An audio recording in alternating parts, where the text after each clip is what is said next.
അതുകൊണ്ട് പ്രിയപ്പെട്ടവരെ, പിന്നീട് ആ സ്വഹാബി ചോദിച്ചു, നബിയേ യാ റസൂലല്ലാഹ്, അല്ലാഹുവിന്റെ തിരുദൂതരേ, വഅയ്യു സൗമി അഫ്ളലു ബഅദ റമളാൻ, റമളാൻ നോമ്പിന് ശേഷം പിന്നീട് ഏറ്റവും ശ്രേഷ്ഠമായ നോമ്പ് ഏതാണ് നബിയേ?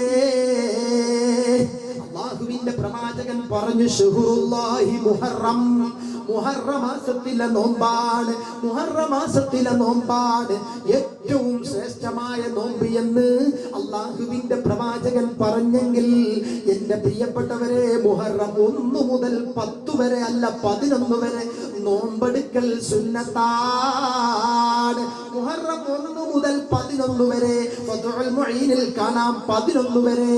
10 നമ്മളൊക്കെ 10 ആണ് മനസ്സിലാക്കിയതെങ്കിൽ 11 കൂടി നോമ്പെടുക്കൽ സുന്നത്തുണ്ട് എന്ന് മഹാരഥന്മാര് രേഖപ്പെടുത്തുന്നു. അതുകൊണ്ട് തന്നെ ഈ മുഹറം 10 വരെയുള്ള ദിവസങ്ങളിൽ ഏറ്റവും ശ്രേഷ്ഠമായ ദിവസം മുഹറം 10ന്റെ ദിവസം തന്നെ. ആശൂറ, ആശൂറ എന്ന് നമ്മൾ പഠിച്ച അതേ ചരിത്രത്തിലെ ഏറ്റവും വലിയ അത്ഭുതങ്ങളും ഇതിഹാസങ്ങളും നടന്ന ഒരു പ്രത്യേക ദിവസമാണ് മുഹറം 10ന്റെ ദിവസം. ഈ മാസത്തിന്റെ 10ാമത്തെ ദിവസമുണ്ടല്ലോ, അതൊരു വല്ലാത്ത ദിവസം തന്നെ. ആ ദിവസത്തിന്റെ പ്രത്യേകത, പരിശുദ്ധമായ മുഹറം മാസത്തിലെ ആശൂറയുടെ പ്രത്യേകത എന്താ? മഹാന്മാര് പഠിപ്പിക്കുന്നു, താബല്ലാഹു ഫീഹി ആദമ അലൈഹിസ്സലാം, മഹാനായ ആദം നബി അലൈഹിസ്സലാത്തു വസ്സലാമിന്റെ പാപത്തെ അല്ലാഹു പൊറുത്തു കൊടുത്തത് ഈ മുഹറം 10ലാണ്. സ്വർഗത്തിൽ വെച്ച് വിലക്കപ്പെട്ട കനി തിന്നു. ചുരുക്കി പറയട്ടെ, വിലക്കപ്പെട്ട പനി ഭക്ഷിച്ചതിന്റെ പേരിൽ സ്വർഗത്തിൽ അല്ലാഹു പുറത്താക്കി. ആദം നബിയും ഹവ്വ റളിയല്ലാഹു അൻഹും കരഞ്ഞ് കരഞ്ഞ് കരഞ്ഞ് കരഞ്ഞ് കരഞ്ഞ് വർഷങ്ങളോളം കരഞ്ഞു. ആകാശത്തോട്ട് തല ഉയർത്തി പോലും പിന്നെ ആദം നബി നോക്കൂല, ലജ്ജ. അല്ലാഹുവിനോട് ഞാൻ അരുതായ്മ കാണിച്ചല്ലോ എന്ന് ചിന്തിച്ച് ആദം നബി കരഞ്ഞ് കരഞ്ഞ് നടന്ന ആദം നബി അലൈഹിസ്സലാത്തു വസ്സലാമിന്റെ പാപത്തെ അല്ലാഹു പുറത്തു കൊടുത്തത്, പശ്ചാത്താപത്തെ അല്ലാഹു സ്വീകരിച്ചത് ഈ പരിശുദ്ധമായ മുഹറം 10നായിരുന്നു. അതുകൊണ്ട് വിശ്വാസികളെ, ചെയ്തുപോയ കഴിഞ്ഞൊരു വർഷം ചെയ്തുപോയ പാപത്തിന്റെ പേരിൽ ഖേദിച്ചുകൊണ്ട് ഒരു പുതുവർഷത്തിലേക്ക് കാലെടുത്തു വെക്കുകയാ. തുടക്കം നല്ലതാണെങ്കിൽ ഒടുക്കം നല്ലതാ.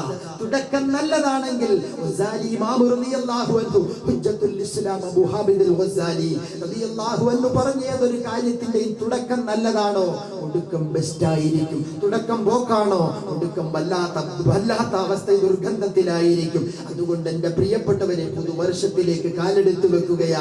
നല്ലൊരു തുടക്കമാകണം. അതിന് ഇസ്തിഗ്ഫാർ വർദ്ധിപ്പിക്കണം. അല്ലാഹുവിനോട് കരഞ്ഞ് കരഞ്ഞ് ദ്വാരക്കേണ്ട രാത്രികളാണ് എന്റെ പ്രിയപ്പെട്ടവരെ. അതുകൊണ്ട് ആദം നബിയുടെ തൗബ സ്വീകരിച്ചു. നമുക്ക് മാതൃകയാ. ആദമിന്റെ മക്കളാകുന്ന നമ്മളുടെ പാപങ്ങൾ അല്ലാഹുവിനോട് ഏറ്റു പറഞ്ഞാൽ പടച്ചവൻ പൊറുത്തു തരുമെന്നുള്ള കാര്യത്തിൽ സംശയമില്ല. രണ്ടാമത്തെ പ്രത്യേകത എന്താ? വറഫഅ ഫീഹി ഇദ്രീസ മകാനൻ അലിയാ. നബി അലൈഹിസ്സലാത്തു വസ്സലാമിനെ അല്ലാഹു ആകാശത്തേക്ക് ഉയർത്തുകയും ഉന്നതമായ ശ്രേണിയിലേക്ക് അല്ലാഹു കൊണ്ടുപോകുകയും ചെയ്തത് ഈ പരിശുദ്ധമായ മുഹറം 10നായിരുന്നു. തീരുന്നില്ല. വഅഖ്റജനൂഹും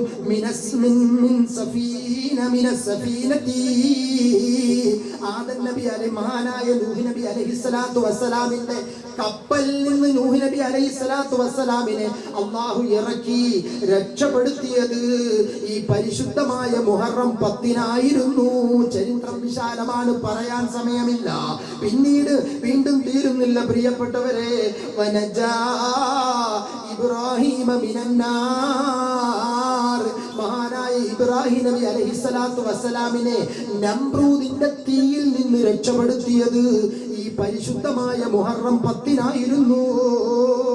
അതുപോലെ അൻസലല്ലാഹു തൗറാത്ത അലാ മൂസ, മൂസ നബി അലൈഹിസ്സലാത്തു വസ്സലാമിന് തൗറാത്ത്, അല്ലാഹു തൗറാത്ത് എന്ന കിതാബിനെ പടച്ചറബ് കൊടുത്തത് ഈ പരിശുദ്ധമായ മുഹറത്തിലാണ്.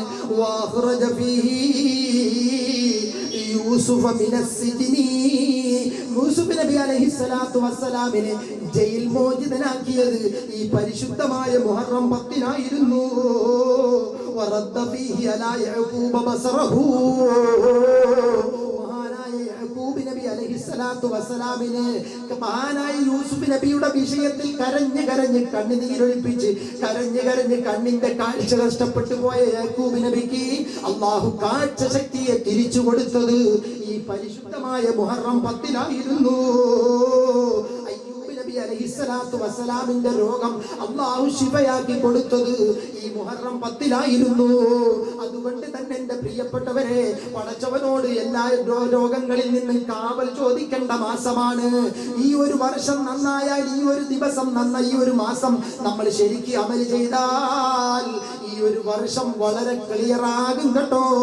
അതുകൊണ്ട് അല്ലാഹുവിനോട് ആരോഗ്യത്തെ ചോദിക്കണം. ക്യാൻസർ പോലെയുള്ള, അറ്റാക്ക് പോലെയുള്ള അസ്വസ്ഥതകളിൽ നിന്നും യജമാനനായ റബ്ബിനോട് രക്ഷ ചോദിക്കണം.